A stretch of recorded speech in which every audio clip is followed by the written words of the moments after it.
संबंधित एक पाठ है जीवनदात्री वर्षा। एक जीवनदात्री वर्षा, वर्षा का अर्थ है बारिश ಅಂದ್ರೆ मड़े, बरसात, मड़े अंते। ये हम जीवन बिताने के लिए ನಾವು ಜೀವನ ನಡೆಸಬೇಕಾದ್ರೆ ಮೂಲಭೂತವಾಗಿ ಆ ನೀರು, ಗಾಳಿ, ಆಹಾರ अल्वा, जल, हवा, आहार, खाना, तो हाಗಾಗಿ जीवन बिताने के लिए जो जल की आवश्यकता बहुत मुख्य है और इस जल का स्रोत ಮೂಲ ಯಾವುದಪ್ಪ? ವರ್ಷ ಅಲ್ವಾ? ಯಾವುದೇ ಜಲ ಆಗಿರ್ಬೋದು, ಅಂತರ್ಜಲ ಆಗಿರ್ಬೋದು, ನದಿ ಆಗಿರ್ಬೋದು, ಕೆರೆ ಆಗಿರ್ಬೋದು, ಕೊಳ ಆಗಿರ್ಬೋದು, ಎಲ್ಲ ಸ್ರೋತಕ್ಕೂ ಮುಖ್ಯವಾದ್ದು ವರ್ಷ, ಮಳೆ. ಮಳೆ ಬಂತು ಅಂದ್ರೆ ಕೆರೆ, ಕಟ್ಟೆ, ನದಿಗಳು, ಡ್ಯಾಮ್ಗಳು ಎಲ್ಲವೂ ತುಂಬ್ತವೆ. हालांकि इस वर्षा से हम जिस तरह जीवन बिता सकते हैं, अगर कम वर्षा होता तो क्या होता है, ज्यादा वर्षा होता तो क्या होता है, लेकिन वर्षा कैसे, ये मड़े ಹೇಗೆ ಆಗುತ್ತೆ, ವರ್ಷ कैसे बनते हैं, ಈ ಮಳೆ ಹೇಗೆ ಬರುತ್ತೆ? ನಾವು ಮೇಲಿಂದ ನೋಡ್ತೀವಿ ಆಕಾಶದ ಮಳೆ ಬರುತ್ತೆ, अरे वर्षा कैसे बनते हैं, ये सभी को आज हम जीवनदात्री वर्षा पाठ से हम इसका बारे में देख सकते हैं। इस पाठ का मुख्य आशय, उद्देश्य ಏನಪ್ಪಾ ಅಂದ್ರೆ, ಮಕ್ಕಳೇ ನೀವು ಛಾತ್ರ ಏನು ಗಮನಿಸಬೇಕು ಅಂದ್ರೆ, ಪಾನಿಗೆ ಉಪಯೋಗ, ನೀರಿನಿಂದ ಏನೇನು ಉಪಯೋಗ ಇದೆ और लाभ से परिचित होते हैं। ಏನೇನು ಲಾಭ ಇದೆ, सुबह उठते ही और रात सोने तक हम पानी चाहिए। ಹಾಗಾಗಿ ನೀರಿನ ಉಪಯೋಗ ಎಷ್ಟು ಅಮೂಲ್ಯವಾದದ್ದು ಮತ್ತೆ ಅದರ ಲಾಭ ಏನೇನು ಅಂತೇಳಿ ನಾವು ಈ ಪಾಠದಿಂದ ತಿಳ್ಕೋಬಹುದು। ಜೀವನದಾತ್ರಿ ವರ್ಷ ಹೈ, ಈ ವರ್ಷ ಮಳೆ ಹೆಚ್ಚಾಗೋದ್ರಿಂದ ಏನಾಗುತ್ತೆ ಮತ್ತೆ ಕಡಿಮೆ ಆಗೋದ್ರಿಂದ ಏನಾಗುತ್ತೆ ಅಂತೇಳಿ ಈ ಒಂದು कहानी के द्वारा आप इस पाठ के बारे में जानकारी प्राप्त कर सकते हैं। तो उसके पहले पाठ को सुनने से पहले इस पाठ में आने वाले नए शब्द के अर्थ के बारे में जानकारी प्राप्त करेंगे। तो आइए शब्दार्थ। मूल, आधार, नाला, पानी बहने का पतला सा मार्ग, ಚಾನಲ್, ಕಾಲುವೆ, नाला का अर्थ है ಕಾಲುವೆ, पानी बहने का पतला सा मार्ग, ಸಣ್ಣ ಮಾರ್ಗದ ನೀರು ಹರಿಬಿಡ್ತೀವಲ್ಲ ಅದನ್ನೇ ಕಾಲುವೆ ಅಂತ ಹೇಳ್ತೀವಿ। झील, प्राकृतिक जलाशय, झरी अल्वा, झरी अल्वा प्राकृतिक जलाशय। तालाब, पानी का बड़ा कुंड, केरे ಅಂತ ಹೇಳ್ತೀವಿ। कण, बहुत छोटा टुकड़ा, कण एक छोटा सा टुकड़ा को कण कहते हैं। बाष्प, भाप, कन्नड़ में हावी। आमतौर पर साधारणतया सामान्यವಾಗಿ बरसना, आकाश में जल का गिरना।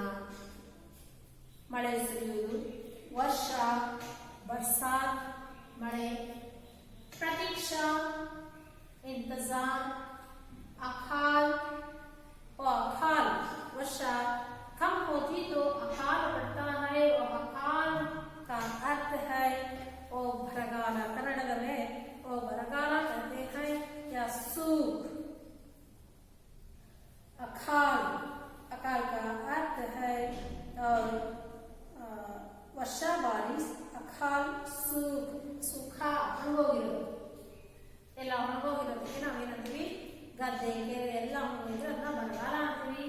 किनारा नदी का तट, धड़ा, स्रोत, मूलाधार।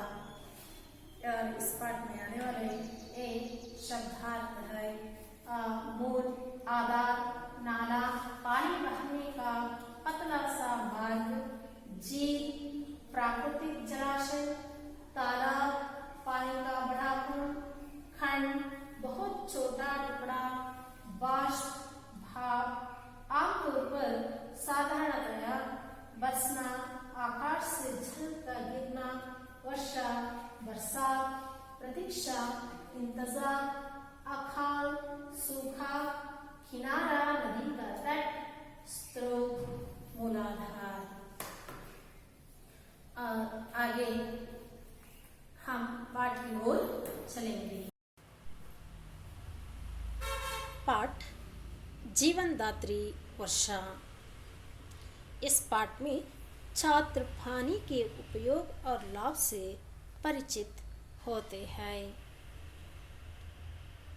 ये बारिश बरस रहा है, मಳೆ ಬೀಳ್ತಾ ಇದೆ, ये पानी का सबसे कारण है वर्षा।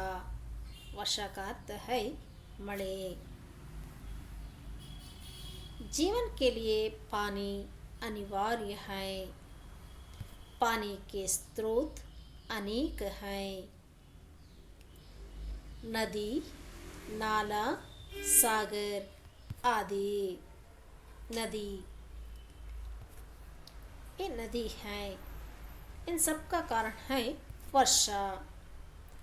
नाला, ये भी और नाला का अर्थ है पानी बहने का पतला सा मार्ग, नाला। ये नदी, नाला, इन सब का कारण है ವರ್ಷಾ। ಮಳೆ ಬಂತು ಅಂದರೆ ಈ ನದಿಗಳು, ಕಾಲುವೆಗಳು ಇವೆಲ್ಲವೂ ಭರ್ತಿಯಾಗ್ತವೆ। झीला, ये झीला है और झीला प्राकृतिक जलाशय। तालाब, एक तालाब ಅಂದರೆ ಕೆರೆ, तालाब, ये सब का कारण है ये वर्षा। और पानी के स्रोत अनेक है। नदी, नाला, सागर, झील और तालाब, इन सब का कारण है वर्षा। इन समुद्र, झील, तालाब और नदियों का पानी सूरज की गर्मी से बाष्प बनकर ऊपर उड़ता है। इस बाष्प से बादल बनते हैं। ಈ ಕೆರೆ, ಕೊಳ, ಸಮುದ್ರ ಎಲ್ಲದರ ನೀರು ಸೂರ್ಯನ ಶಾಖಕ್ಕೆ ಹಾವಿಯಾಗಿ ಮೇಲೆ ಹೋಗ್ತವೆ। ಈ ಮೇಲೆ ಹೋದಂತಹ ಈ ಬಾಷ್ಪ ಸೆ ಬಾದಲ್ ಬಂತೆ ಹೈ। ಹಾವಿಯಿಂದ ಮೇಲೆ ಹೋದಂಥ ಕಣಗಳು ಮೋಡವಾಗುತ್ತೆ। ಬಾದಲ್ का अर्थ है मोड़ा। ये बादल जब ठंडी हवा से टकराते हैं, ಈ ಮೋಡಗಳ ಮೇಲೆ ಏನಾದರೂ ಒಂದು ತಂಪಾದ ಗಾಳಿ टकराते हैं तो इनमें रहने वाले बाष्प के कण पानी के बूंदे बन जाते हैं और वहाँ के पानी के बूंदे बन जाते हैं, ನೀರಿನ ಹನಿಗಳಾಗಿ ಹೋಗುತ್ತೆ। बूंदों वाले बादल भारी होकर जब धरती की आकर्षण शक्ति से खींचे जाते हैं तब वर्षा के रूप में बरस जाते हैं। आ बूंद वाले बादल,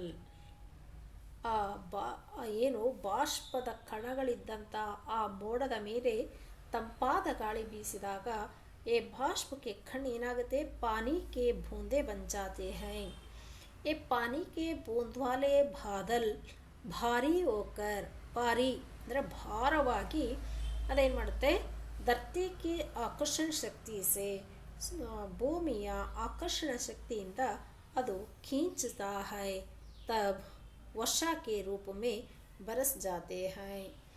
ಆಗ ಅದು ಮಳೆಯ ರೂಪದಲ್ಲಿ ಭೂಮಿಗೆ ಬೀಳುತ್ತೆ. आप चित्र में देखिए ये बारिश बरसता है और पहला चित्र में वो बूंद वाले बादल हैं. इस प्रकार से धरती से बादल और बादल से धरती तक बाष्प की यात्रा बहुत रोचक है. ಈ ರೀತಿ ಬಾಷ್ಪಕ್ಕೆ ಯಾತ್ರಾ ಧರ್ತಿಯಿಂದ ಇಲ್ಲಿಗೆ ಹೋಗುತ್ತೆ. ಬಾದಲಿಂದ ಮತ್ತು ಭೂಮಿಗೆ ಬರೋ ಒಂದು ಯಾತ್ರೆಯನ್ನು ನಾವು ಜಲಚಕ್ರ ಅಂತಲೂ ಸಹ ಹೇಳ್ತೀವಿ. जलचक्र क्रिया है.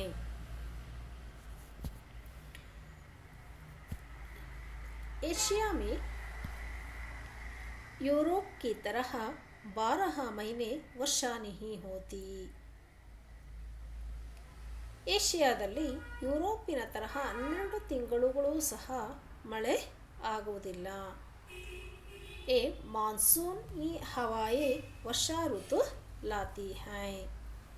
वर्षा ऋतु कौन लाती है? मानसूनी हवाएं. एक चित्र में देखिए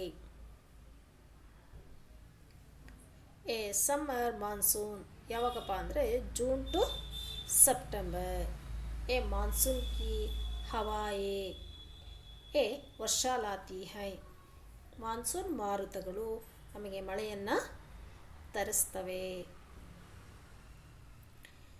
सर्दी ಚಳಿಗಾಲದಲ್ಲಿ गर्मी की ऋतुओं में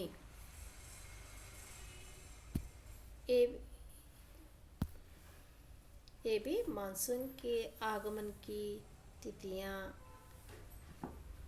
चित्र देखिए मानसून के आगमन.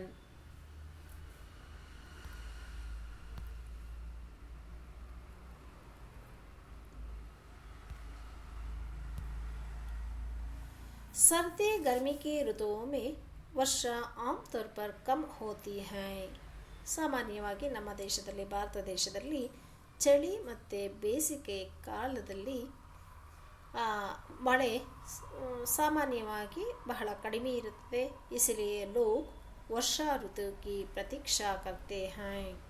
इसलिए भारत के लोग वर्षा ऋतु को ही प्रतीक्षा करते हैं. सर्दी और गर्मी के ऋतुओं में वर्षा बहुत कम होती है.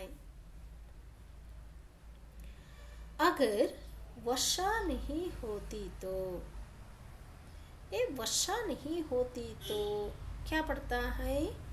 अकाल पड़ता है. वो अकाल का अर्थ क्या है? अकाल ಅಂದರೆ ಬರಗಾಲ. ವರ್ಷಾ नहीं होती ಮಳೆಗಾಲದಲ್ಲಿ वर्षा ऋतु में ही वर्षा नहीं होती तो उसे अकाल कहते हैं. वो अकाल पड़ता है. अकाल पड़ता तो क्या होता है? खेत सूख जाते हैं और गाय बैल आदि मरने लगते हैं. एक खेत सूख गया है. देखिए चित्र में वो खेत खिसा हो गया है, सूखा है और पशु पक्षियाँ वो मरने लगते हैं. गाय बैल पशु पक्षी ये सब आदि मरने लगते हैं. वो वर्षा की इंतज़ार कर रहे हैं, प्रतीक्षा कर रहे हैं. और अकाल पड़ता तो अकाल की स्थिति कैसी भीकर होती है. वर्षा नहीं होती तो अकाल पड़ता है. अकाल होते तो अकाल का स्थिति वो पशु पक्षी भी भूखे मरने लगते हैं. वो खाने के लिए वो दवस धान्य नहीं होते हैं. कितना होता है अकल. वो पीने का पानी भी बहुत आवश्यकता पड़ता है, ऐसे ही अकाल पड़ता है। तो आगे ಈಗ ವರ್ಷ नहीं होती तो अकाल पड़ता है। मಳೆಗಾಲದಲ್ಲಿ वर्षा ऋतु में वर्षा नहीं होती तो अकाल पड़ता है। जब बहुत ज़्यादा वर्षा होती है तो ಜಾಸ್ತಿ ಮಳೆ ಆದರೆ, ಈಗ भारत देश में सर्दी गर्मी के ऋतुओं में वर्षा बहुत कम होती है, इसलिए वहाँ के लोग क्या करते हैं, वर्षा ऋतु की ही प्रतीक्षा करते हैं। अगर वर्षा ऋतु में ही वर्षा नहीं होती तो वो अकाल पड़ता है। अकाल पड़ने से क्या क्या होता है, खेत सूख जाता है, पशु पक्षियाँ मरने लगते हैं और सभी की भूखे मरने पड़ते हैं और वर्षा की इंतज़ार करना पड़ता है। अगर जब बहुत ज़्यादा वर्षा होती है तो क्या होता है, ಬಹಳ ಮಳೆ ಆದರೆ, ನಮಗೆ ಬಹಳ ಮಳೆ ಆದರೆ ಏನಾಗುತ್ತೆ, तो नदियाँ अपने किनारों को तोड़कर बहने लगती हैं। ಆಗ ಏನಾಗುತ್ತೆ, ನದಿಗಳು ಏನು ಮಾಡ್ತವೆ, अपने किनारों को तोड़कर, ತಮ್ಮ ಏನು ಕಿನಾರ, ನದಿ ತಟ್, ದಡ ಅಂತ ಏನು ಹೇಳ್ತೀವೋ ಅವುಗಳನ್ನು ಹೊಡ್ಕೊಂಡು बहने लगती हैं। इसको हम क्या कहते हैं, बाढ़ कहते हैं। बाढ़ का अर्थ क्या है, प्रवाह। जब बहुत ज़्यादा वर्षा होती है तो नदियाँ अपने किनारों से बाहर आकर बहने लगती हैं, इसको बाढ़ कहते हैं। देखिए चित्र में नदियाँ भी बाहर आकर, किनारों से बाहर आकर बहने लगती हैं और घर, अपने जन, प्राणी, पक्षी सब भी पानी में वो बस गए हैं।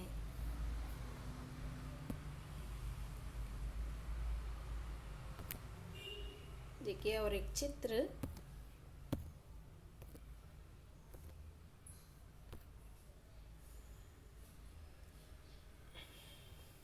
इस तरह दो होते हैं, अकाल और बाढ़।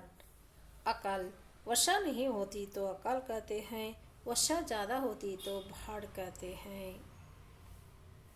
इसके आगे, वर्षा का जल साफ और शुद्ध जल का सबसे अच्छा स्रोत है।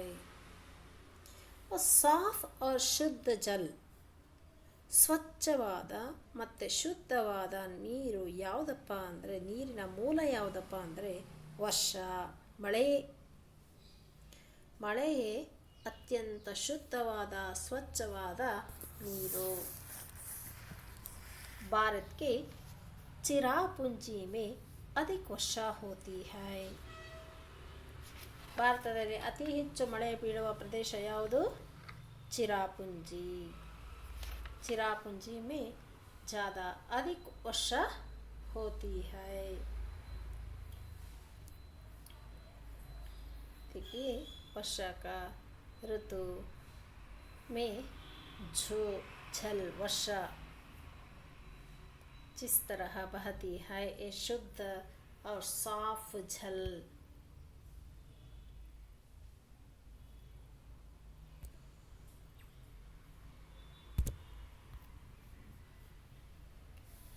ವರ್ಷಾ ಕಿಸಾನೋ के लिए वरदान है।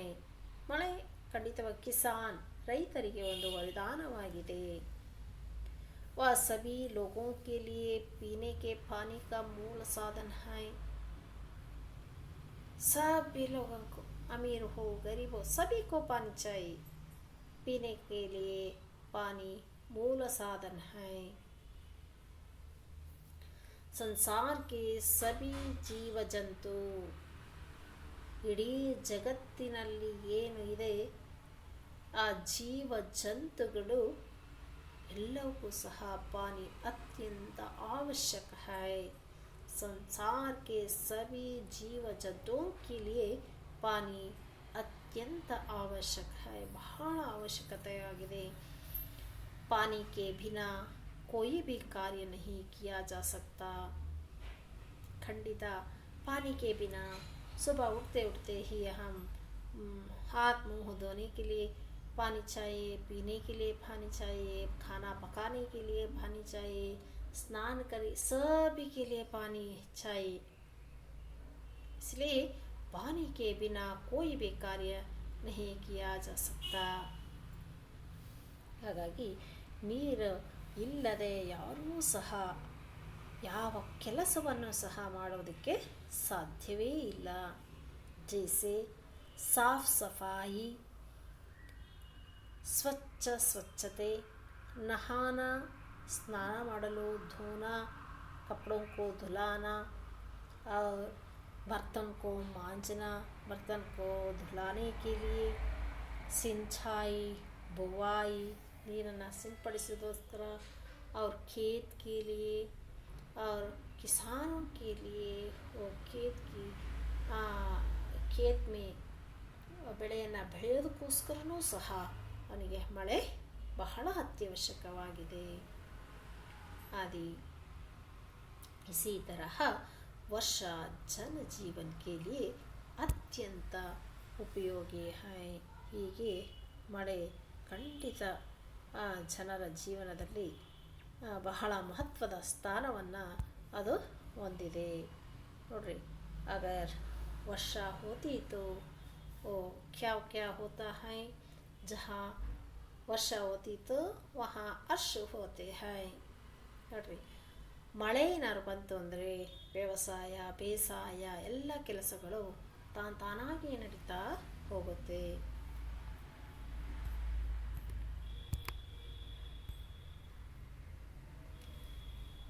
जहाँ वर्षा है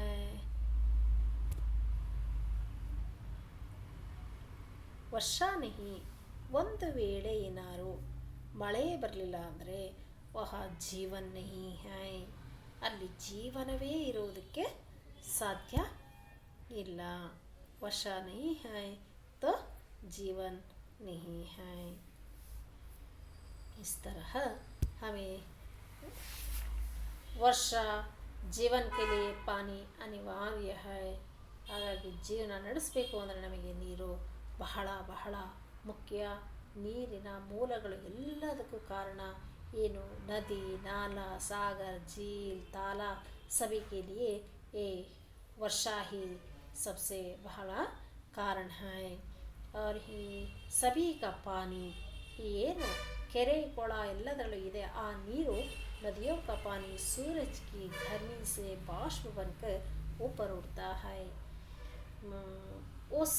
इस बाष्प से बादल बनते हैं। ಆ ನದಿ ಕೊಳಗಳೆಲ್ಲದರ ನೀರು ಏನಾಗುತ್ತೆ, ಸೂರ್ಯನ ಶಾಖಕ್ಕೆ ಹಾವಿಯಾಗಿ ಮೇಲೆ ಹೋಗಿ ಮೋಡವಾಗುತ್ತೆ। ये बादल जब ठंडी हवा से टकराते हैं, ತಂಪಾದ ಗಾಳಿಯ ಮೋಡದ ಮೇಲೆ ಬೀಸಿದ್ರೆ इनमें रहने वाले बाष्प के कण ಏನು ಕಾಣ್ತಾ ಇದೆಯಲ್ಲ ಮೋಡಗಳು, ಆ ಮೋಡಗಳ ಒಳಗೆ जो बाष्प के कण है वो ಏನಾಗುತ್ತೆ, पानी की बूंदे बन जाते हैं। पानी की बूंदे बनते तो ये बादल ಏನಾಗುತ್ತೆ, ಭಾರೀ होकर ತುಂಬ ಭಾರವಾಗಿ धरती के आकर्षण शक्ति से खींच जाती है। भूमि आकर्षण शक्तिಯಿಂದ ಎಳ್ಕೊಳುತ್ತೆ, तब वर्षा के रूप से बरसा जाते हैं। इस प्रकार धरती से बादल, बादल से धरती तक बाष्प की यात्रा बहुत रोचक है। ಈ ರೀತಿ ಭೂಮಿಯಿಂದ ಆಕಾಶದಿಂದ ಭೂಮಿಗೆ ಈ ಜಲ ಚಕ್ರವನ್ನು ಮಾಡುತ್ತೆ, ಅದನ್ನು ಜಲ ಚಕ್ರ ಅಂತೀವಿ। अगर वर्षा ज़्यादा होती तो क्या होता है, अकाल पड़ता है। अकाल पड़ते तो जीवन ही नहीं है, क्योंकि अकाल के समय खेत सूख जाते हैं, पशु पक्षियाँ मरने लगते हैं। उसी तरह अगर वर्षा ज़्यादा होती तो क्या होता है? अगर वर्षा ज़्यादा होती तो नदी नाला सभी अपने किनारा तोड़कर बहने लगते हैं. ಕೆರೆ ಕೊಳ ಕಟ್ಟೆ ಎಲ್ಲವೂ ಓಡ್ಕೊಂಡು ಹೋಗ್ತವೆ. जलाशय भी पूर्ण होकर बाहर नीर को छोड़ जाते हैं. इससे अनेक ग्राम पानी में डूब जाते हैं. अनेक लोग अपने घर सभी को खोना पड़ता है. इसको बाढ़ कहते हैं. इस तरह शुद्ध पानी वर्षा जल है.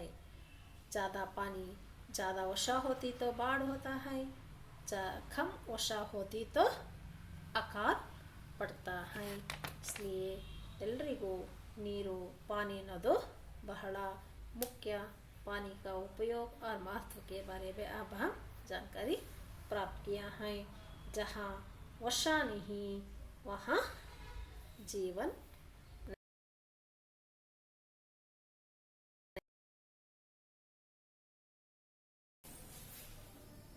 तो आप मूल्यांकन है. आप इस पाठ से संबंधित कुछ प्रश्नों को उत्तर देना. और जीवन के लिए क्या अनिवार्य है?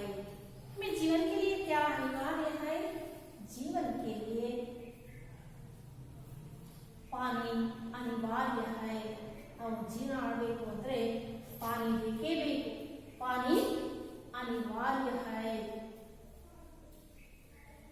जीवन के लिए क्या चाहिए? पानी चाहिए. पानी तो बहुत अनिवार्य है. अब दूसरा, पानी के स्रोत कौन से हैं? स्रोत ಮೂಲಗಳು. पानी के स्रोत नदी नाला झील तालाब आदि. ನದಿಯ ಮೂಲಗಳು ಕೆರೆ ಕಟ್ಟೆ ಕಾಲುವೆಗಳು ಮತ್ತೆ ಕೆರೆ ಇವುಗಳು ನದಿಯ ನೀರಿನ ಮೂಲಗಳು. मानसून की हवाएं क्या लाती हैं? मानसून की हवाएं ಮಾನ್ಸೂನಿನ ಮಾರುತಗಳು क्या लाती है? ವರ್ಷಾ लाती है. ಮಳೆಯನ್ನು ತರ್ತವೆ. ಮಾನ್ಸೂನ್ ಮಾರುತಗಳು ವರ್ಷವನ್ನ ಮಳೆಯನ್ನ ತರ್ತವೆ. मानसून की हवाएं वर्षा लाती है. वर्षा नहीं होती तो क्या होता? वर्षा नहीं होती तो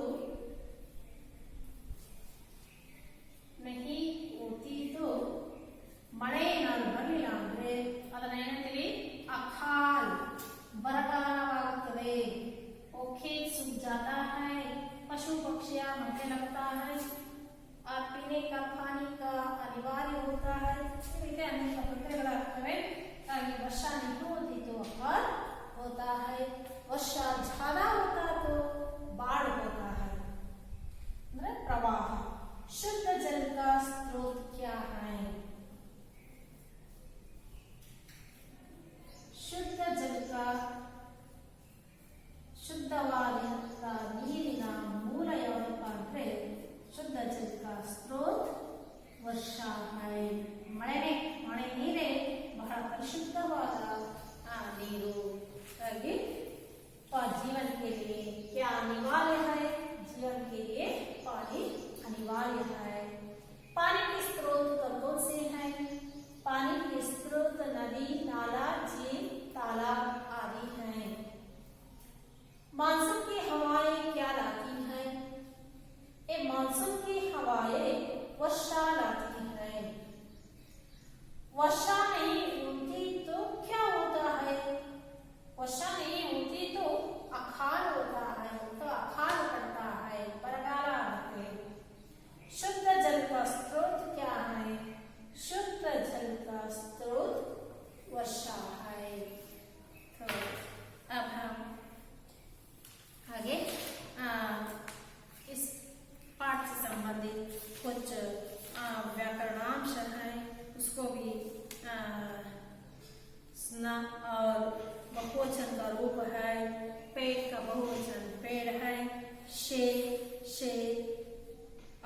बेटा, बेटे, बछड़ा, बछड़े, लड़का, लड़के।